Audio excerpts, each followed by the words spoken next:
So I recently came across this old photo of me, and I could tell just from the photo that I took this when I was moving to go live in the San Juan Islands. I thought that this would be a good time to talk about what it's like when you actually have to move, meaning what are you going to do with all your stuff? So for anyone who's ever lived in a house and then has to size down and live in an apartment, or in my case, I was living in an apartment and was going to end up living in my car, obviously there's a lot of stuff that you have that you need to get rid of. And some of this might just seem like common sense, like obviously, yeah, just get rid of your stuff.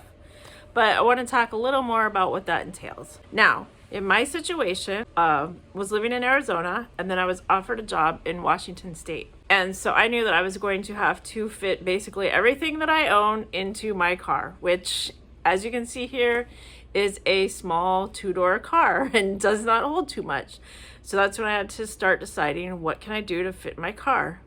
Now, in my situation, I was basically given a month's notice to start the new job. And for me, that gave me at least 2 weeks to put in notice at my current job to let them know that I was going to be leaving. And then that gave me, I don't know, like a week to travel, to drive from Arizona to Washington.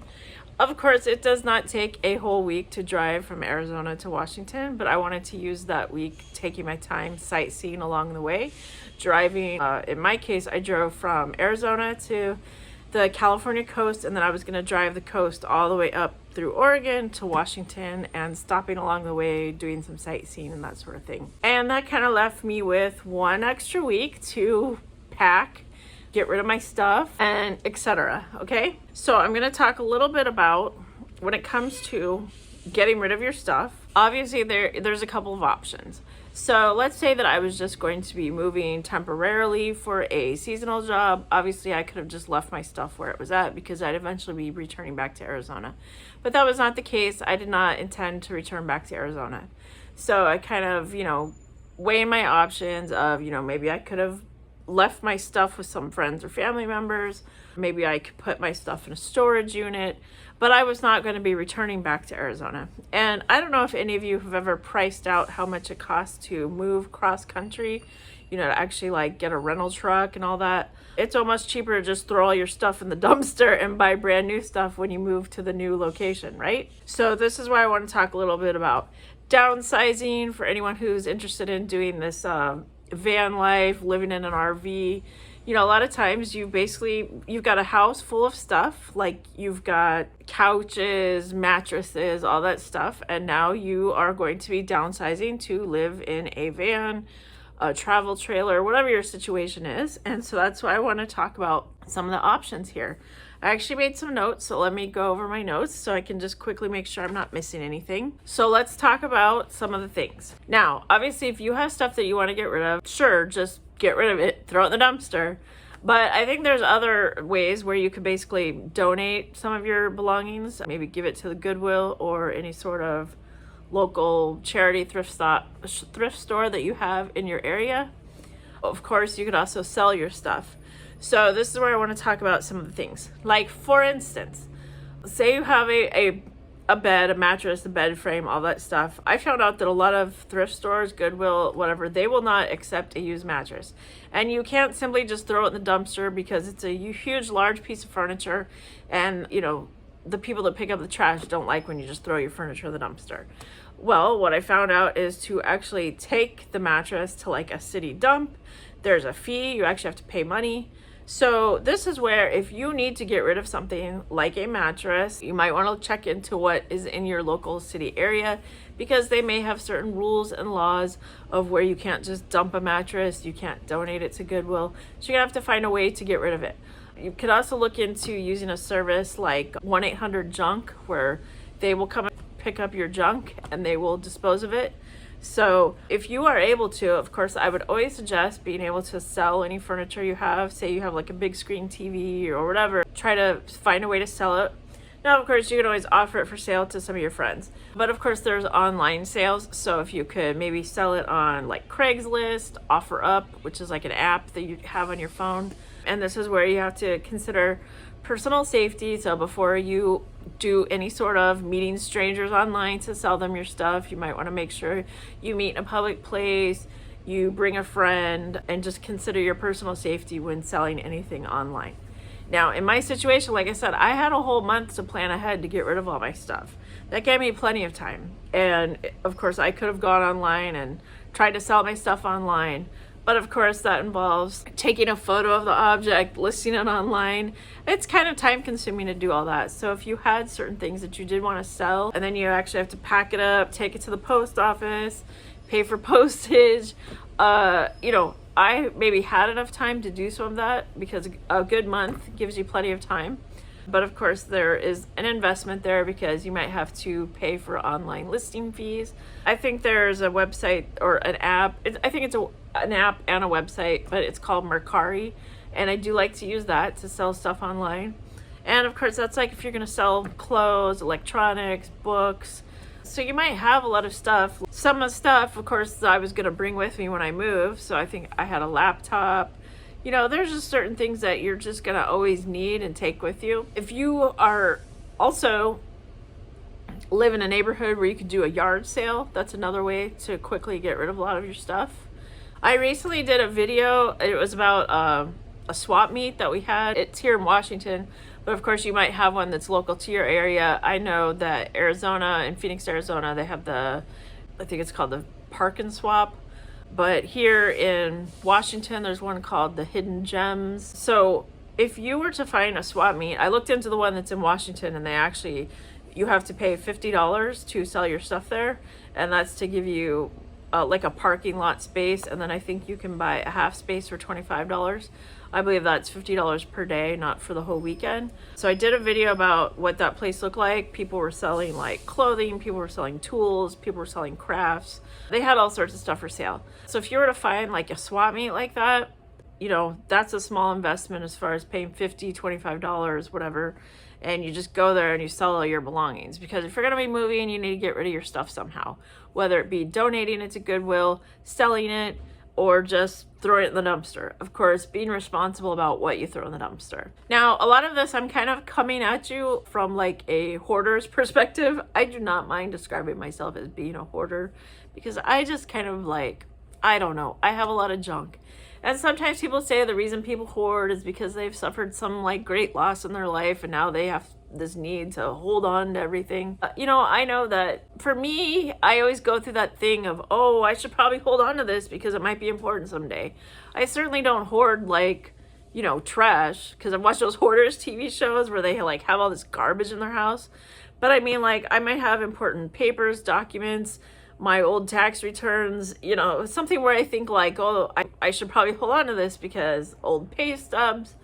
And I think that this might be important someday. Somebody might ask me for this. I might need this receipt for some reason. One thing is to get a grip on your hoarding. If you're someone who just has a lot of junk. I'm someone that I've probably, at one point in my life, probably owned way more shoes than I could ever wear. I don't want to say 100 pairs of shoes at one time, but I mean, I'm sure I was pretty well up there, maybe 50 pairs.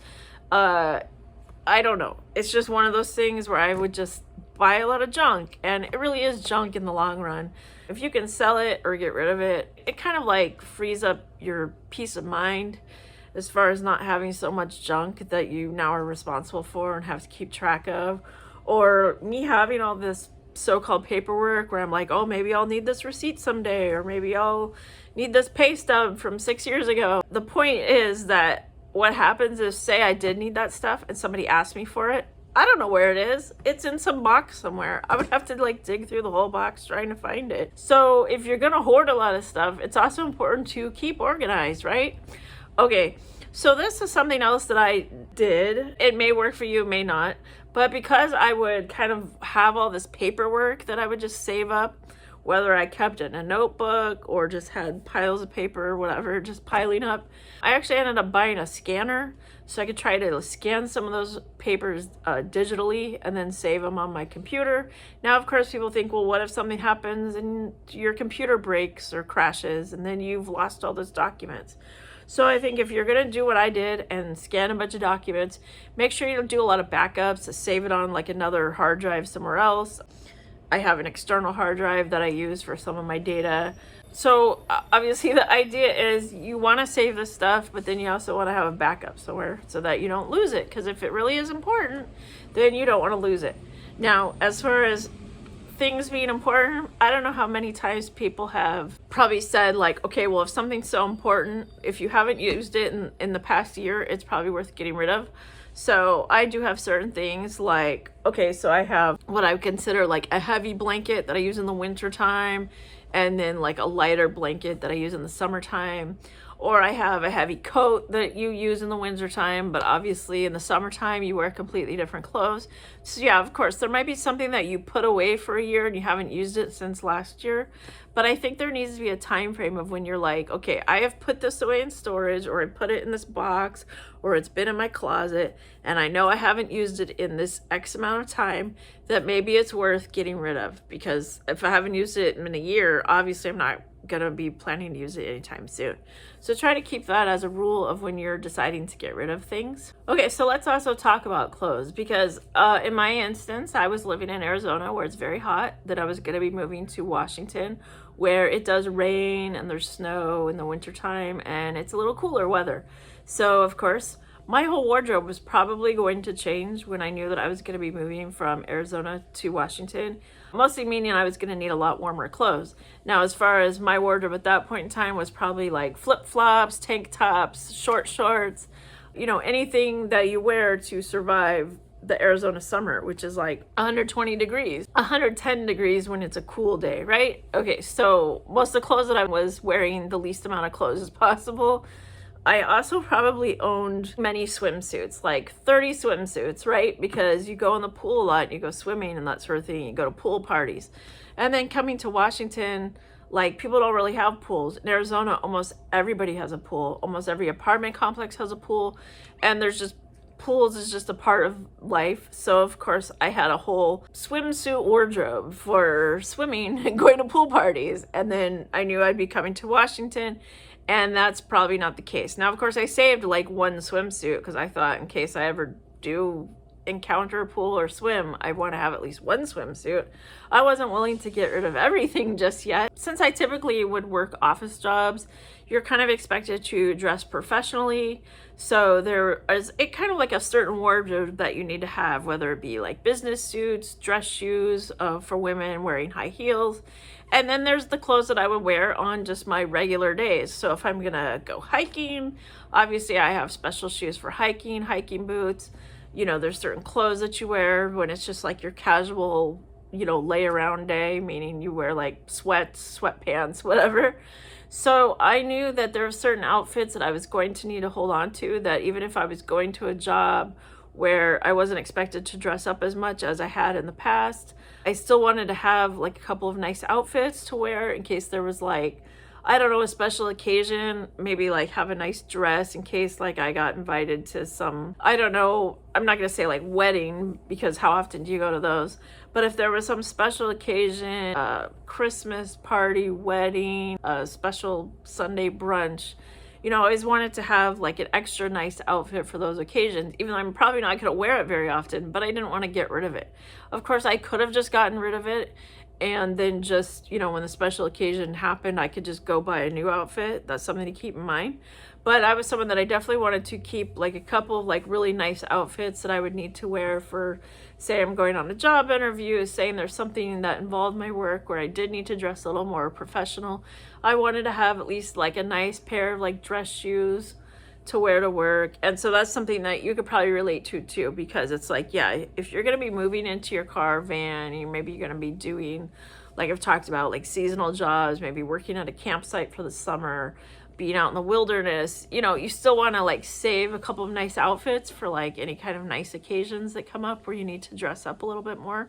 So I wasn't willing to just get rid of all that stuff because I needed it, because I thought like there might be a special occasion where I need this stuff. This kind of plays back into me wanting to hoard things where I might need this someday and then I end up never needing it.